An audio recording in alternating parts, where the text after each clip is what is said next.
Busy week this week, excited, got lots going on, and we've had a pretty full-on morning already this morning. We've had our all-hands company meeting, which we have on a Monday, every Monday now, where we update the teams on everything that's going on, and we have a bit of interactive with different departments. Had quite a few one-to-ones with product team, product manager, our developer Darren, just looking at all the projects that we've got going on and the way we're pushing things forward for our customers from a product point of view and a data point of view to make things more efficient and more streamlined. And now I had a message on Friday from a lady at the Times newspaper, a journalist, who has asked if she could interview me about our journey and what we've been up to. So I don't really know what to expect. I've never spoken to a journalist before, and so I'm just waiting on a Teams call because I'm about to go on there with her and to see what she's got to say and to see what's happening. But it's quite exciting, bit of PR, which is something that's always fun to do, but we don't normally invest enough time into doing it. So hopefully it'll be nice and see where it goes. And that is what we're doing.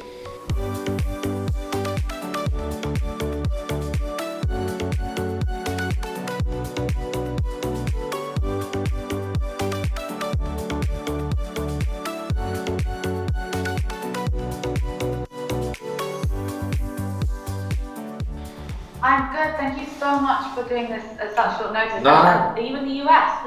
No, we're in the UK, in Norfolk. No, Yeah. sorry. I've been setting up all these interviews for the series and someone said they were calling in from the US today.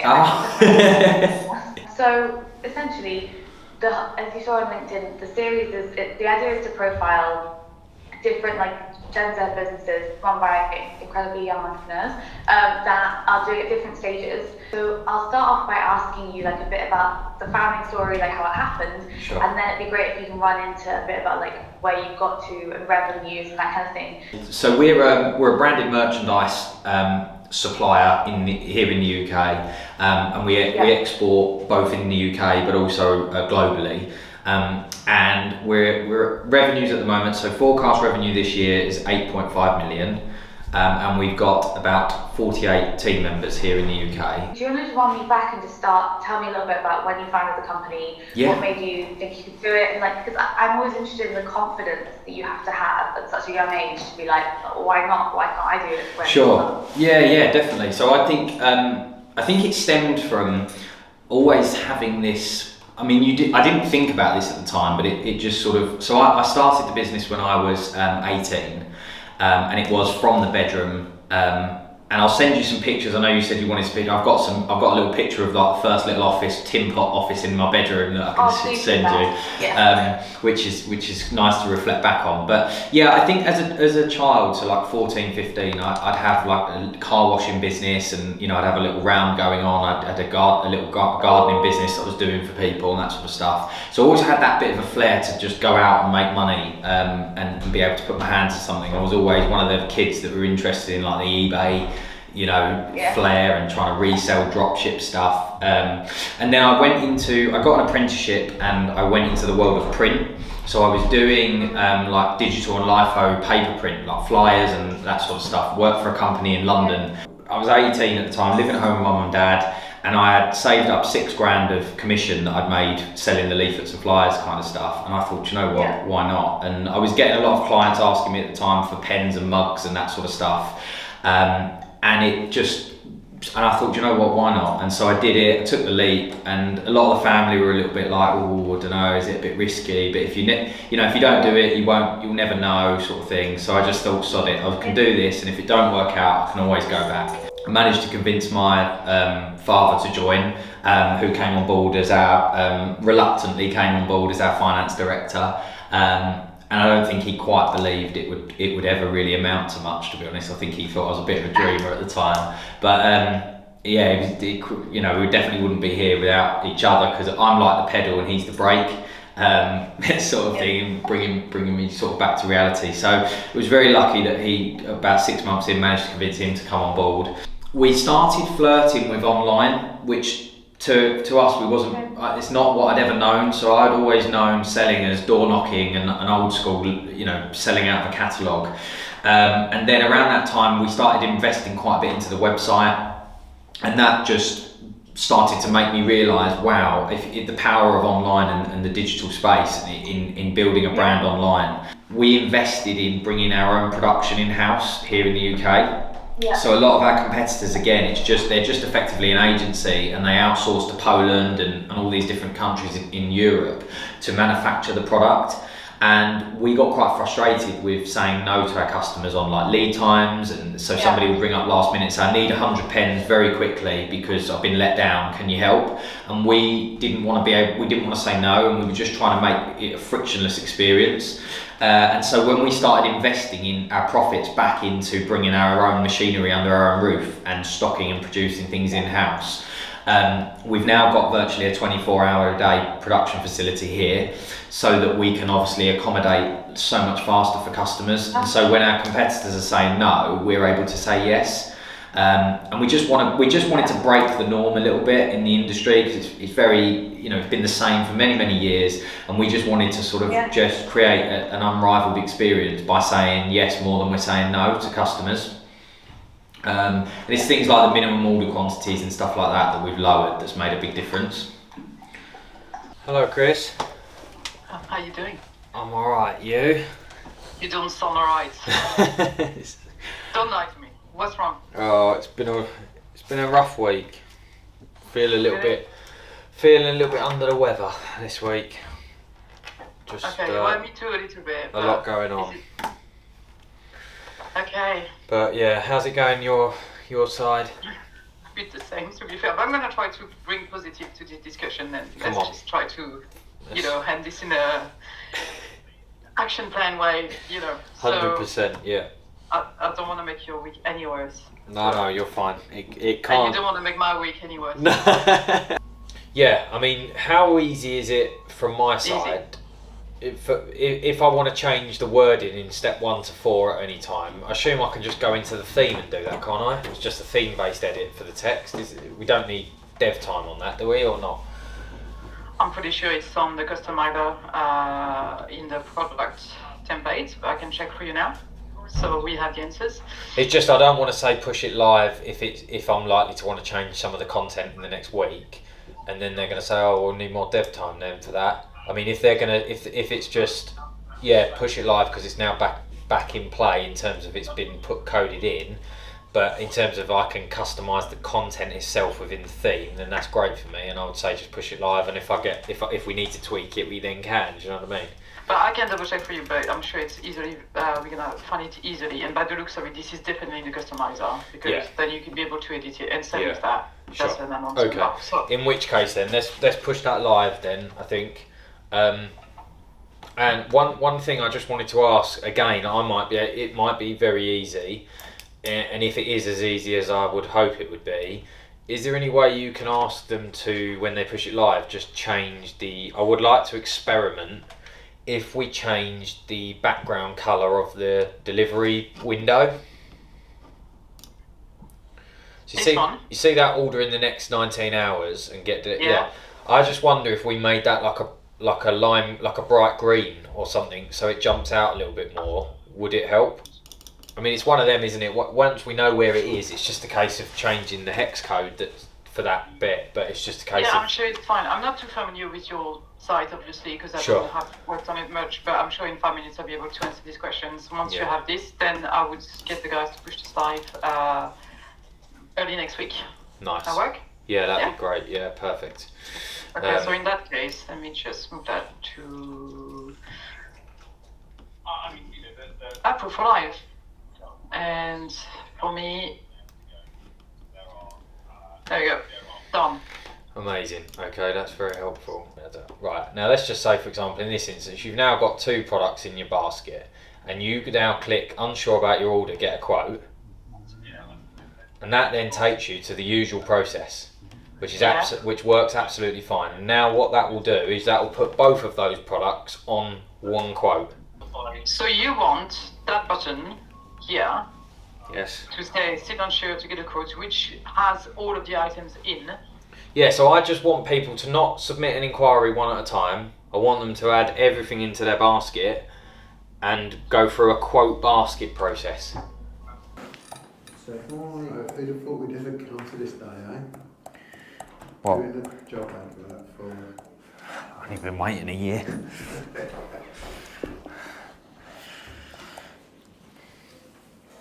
So my thoughts are on it that we need to just understand and agree who is going to be doing what, and that will then hash out what the role will become, and also give Ben some direction so that he can plan. Template that we use for all the other roles, all I need is just to kind of, we need to agree what the job title will be, not that really means anything, and then we need to agree what the actual day-to-day looks like, and it looks like Ben has already done all the work for us. I think if we overlay, if we go too mad, I think we're going to get I'm overloaded. Because if you're asking them to do, so all of that at the moment is basically Trev's entire role. Yeah. Isn't it? Well, the DEX invoice processing, obviously what we do. Yeah. So that's what I mean, it's more than that. So I personally think that's, if we offload that, I think the payroll and commissions, they can do some of the legwork in preparing the figures, and then it would go to Trev to finally process it.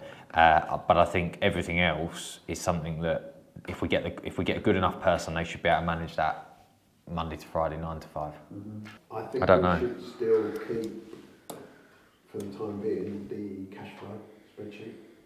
Mm-hmm. Oh yeah, definitely, yeah. Don't you think? Yeah. Until we get... Yeah, that will be your main focus, won't it? Yeah. In long term, we want to move across to Ben's got some software that we can start to do better forecasting. Is that right, Ben? If we start using that, so longer term, obviously, when it gets to a scale that's going to be very difficult and it's becomes full-time job keeping the spreadsheet, it will get to a point where I think we looked at that. But I think we have got to move and dislodge it, obviously, which will ruffle some feathers. But I just think let's not go too. There's certain things. So the payroll, the cash flow, I think needs to stay with you, and then the rest will fall to this whoever this person will be, and then the PO check-in I think is imperative because of the amount of people we find that are overcharging us. I think that needs to stay short term, and then again that will eventually be moved on. Review, making sure things are paid as well. Yeah, so my take is that you guys would do the management accounts, the VAT return, Payroll. and the payroll, yeah.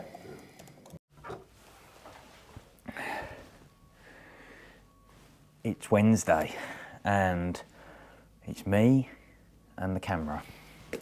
Been a really full-on start to the week, and we've not really managed to document much. And I just thought I'd jump on this morning really and just download. It's been a full-on start to the week. I was in London, so Monday night I went down to London with the senior team. I'd booked it ages ago, and I'll be honest, I forgot a lot about it until literally Sunday night when I looked ahead at the week. I'd booked tickets to the Stephen Bartlett Diary of a CEO sort of on a live show, where he was sort of sharing all the wisdom and the things that he's picked up from different entrepreneurs and business owners and life coaches and things that he's interviewed on the podcast. So Monday was hectic. It's always my busiest day because it's all the one-to-ones and all the sort of setting the tone for the week. And then flew down to London in the afternoon, late afternoon, got down to London, did that, and the show was on till, we didn't get out there till about 11 o'clock, so it was quite a late one, and then up 5:30 the next morning and on the train to get back up here for a 9:30 start, because I had some meetings, and then in amongst all that it was just really full on, and I just didn't, the GoPro wasn't charged. Then yesterday Sam was ill. It's just been a bit full on for the last few days, and I'll be honest, this morning I just feel, it's very rare that I get this, and I don't know if any of you watching ever get this, but yeah, I just feel like really worn out and pretty drained. I just think I've had a really full on start to the year so far, and it's very rare that I start to take a bit of a dip, and I'll be, because I'm go every second of the day. But then every now and then I started to learn recently that I get these warning signals where my body just starts to feel a bit sluggish more than one day on the trot. So it hit me yesterday afternoon, and then I thought, okay, good night's sleep last night. I had some late meetings late into last night, and then got a decent night's sleep. Got up this morning, got in the gym, and although that's definitely made me feel a bit better, blimey, I definitely just feel a little bit tired. Body aches a little bit, a bit worn out. And one thing I've learned, if I can share anything if anybody hasn't quite managed to grapple with it yet, is that when you get those early warning signs, I listen to them. So today, for example, I've literally cleared the majority of meetings that I had booked, because I just know I won't give 110% in them. My mind is not sharp enough. But other than that, I'm not being a slave to my calendar today. I always use my diary as much, so I'm not a big person on to-do lists. I think I've said that before. Everything, if it's not in my diary, it usually doesn't get done. But on a day like today, where I just feel like shutting the door and putting a do not disturb sign on it, and just being left alone today is rare that I get that feeling, but today I just feel like that, and I think it's just accumulation of, there's lots of things going on at the minute. Few things I'm a bit anxious and I've got a bit of anxiety about, and of sort of quite large bets that we're like, do we go for it? Do we not? It's just so hard to hold your nerve, I find. To keep investing and keep going, and spending cash and capex in, which we do need to do, not as wild as we've done in the past, but the business it still needs those things. It'll be $5,000 here, $3,000 there, $10,000 there, and it doesn't seem a lot, but when you zoom out and you add up and you see the bill coming and you've got to send it to finance and say, yeah, go ahead, and you're like, oh, and we've had a terrible couple of days money in. It's painful, and I'm sure a lot of you guys go through that, and have been through that. And so today I'm not going to be a slave to my diary. I've effectively cleared my diary, and I am going against what I would normally do, and I've just jotted down a few things that I want to achieve today. And if I can just get those 3 or 4 quite large ticket things off and cleared out and make some good progress on those, I'm going to say that that's a win today, and that's a successful day for me, because I haven't got all the fuel in the tank that I would normally have today. And usually, what in the past, my younger self would naively have ignored that.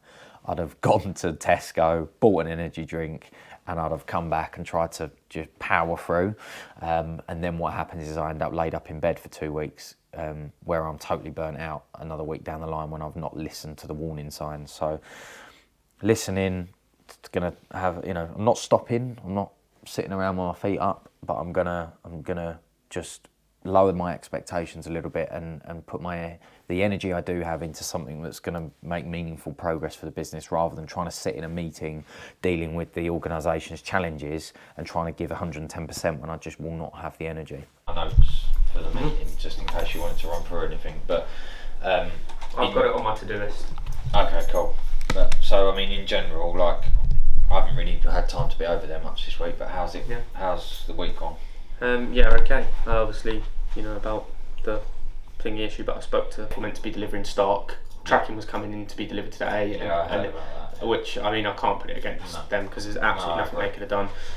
So the last 2 days, just spoke to Zoe, and she said we're on track for a third today, so that's positive. Where am I at with this stuff at the minute? So the pallet size racking for boxes, I looked at it, it's quite expensive. Okay. Pallet size racking. Yeah. So for boxes, I thought this might be a little bit better. Great, but it's not gonna. Not this specific one, but something like that, where you can lay the boxes and you can lay them along, and then you can have them in. Yeah, but the whole point of this is when 2 pallets of 45 bucks, it's so that they can come in and be put away, and they don't have to be broken down. That's good for in your zones, but you need a storage location that basically holds 4 pallets potentially. So it'd be a pallet. Yes, they're 600 quid or whatever, but effectively, it'd be 2 pallet bays. So it'd go in that back corner of the building, Mm-hmm.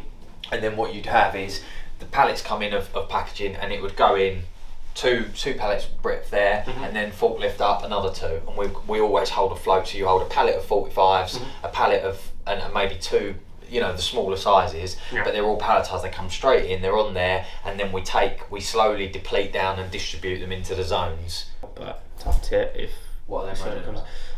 That it's too thin, it's too gym wear, and it's just. But like I said to them this morning, you can't please everybody. So I said, if there's Their feedback to us was we want this is what I said. sports style t-shirts and stuff. So when we sweat, we're thinking. So we've paid their expensive tops. I could give them cheap crap from Fruit of the Loom. What They've they're asking, specifically asked for premium nice stuff. So what they're asking is, can they all pick all different things what they want? No. I said, absolutely no way. I said, if there's a genuine reason that all of you agree we cannot wear this specific thing, then maybe we'll review it. I said, but it's subject to us testing it, because if it doesn't work on testing, we're going to go back to the drawing board anyway. So Ben moved the Epsom into where the sawgrasses were, obviously, the other day. And I just I emailed him about how we measure costs, because there's no way of measuring the Epsom costs. She's given me this morning a Ep.21. She came back to like a software that we have to get to be able to measure the costs. It's free, so I just need to find someone to install I that. just think that it's very well known that in terms of sublimation printing is obviously going to be far more cost effective, so it will add margin but also inefficiency. I know that it will mean that there's got to be guillotining, but once we're doing the right volumes, you'd get a cutter anyway. Now, I don't know what you're going to think of this, but when I done some research on it, like we said about a forklift, obviously there's all the training and stuff, 15 odd grand, storage and stuff like that. So I thought about one of these, a lot cheaper, same front end ability. So it raises 3.5 to 4 meters, which would be above the mezzanine. It's battery operated, so it's still electronic, but like the hydraulic and that. But it's powered by a person, not by it's powered like that, as opposed to a seat in a forklift. I mean, it's a lot more cost effective. It's a lot safer. You're not going to have someone reversing into Christian and. What's its maximum load? Maximum load is like 2 tons. I mean, the maximum nothing we do is going to be heavier than a pallet of mugs.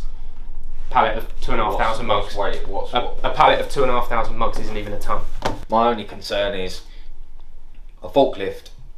Yes, it's an investment, but the amount that we're starting to bring in via pallet, how feasible is that to go all the way out to the road to pick up lorry? Well, it doesn't go to the road, it just goes out into the yard, doesn't it? They pull up down. Well, you're right, but I agree. How much time? From a safety point of view. From a safety point of view, a storage point of view, the training point of view, and also the servicing. You have to service them all regularly and stuff. This is just like a fancy pallet truck, but it still does what we need to do. This is what I was saying to Dad. The people that have have forklifts are like Lautex, who have got to go one end of the warehouse to the other, which is a 5-minute journey. Ours is like all within it's a few meters. And plus It would be more practical for the aisles as well. Yeah, and where the hell would we put a whole forklift? Yeah. Hello gang, it's Friday. We've finally almost made it to the end of the week. I've just been sitting here 4:30, mine and Sam's usual tradition. We do a sort of quick watch through of the vlog before it goes live. And it's been a rough week this week. Sam's not been very well, so he wasn't around for a few days. I've had a particularly tough week where it just feels like everything's been getting on top of me a bit. It's really tough at the moment, I must admit. There's just lots of things going on. It's rough. You feel like, you just feel like you're getting somewhere and then you just get a few punches in the face. And normally after one day I'm all right and I bounce back, but second half of the week, it's just kind of took it out of me a little bit. There's lots of things going on internally that I think are just where we're growing, and I think it stems from people's frustrations. And I do take things quite personally, which I shouldn't do. It's one of my areas for improvement, things I need to brush up on. But just tough to hold your nerve when things, are not looking always great, just to hang in there and keep pushing. And I'm a very positive person. I'm very resilient. My resilience is a skill, I think, that's got us through some of our tougher times. But I just need a few days. I've been working on and off over the last few weekends, and I really haven't taken enough time to have a bit of a break and stop. and so yeah, I feel, you know, I've got to listen to those signs. So I'm going to take this weekend just to be left alone and do nothing. So yeah, that's where we're at. So I just wanted to apologise and wrap up and say sorry this week hasn't been the most exciting vlog. We tried to capture what we could, but between me having a really tough week with a lot of things that we couldn't really film, we try and be as open and honest on this vlog, which is why I think a lot of people, the messages that we get week in, week out, people really love to see the behind the scenes of a real business, of what actually goes on behind the scenes, rather than just all the fluff and the fun. So we try and be as honest, but there's some stuff obviously we can't share for our team members and certain things. So a few things just niggling at me this week, and it's certainly taking its toll. But next week I'm going to have 2 days off, and next week I'm going to be back firing on all cylinders, and it's going to be a better week next week. So thank you for being here. See you next week.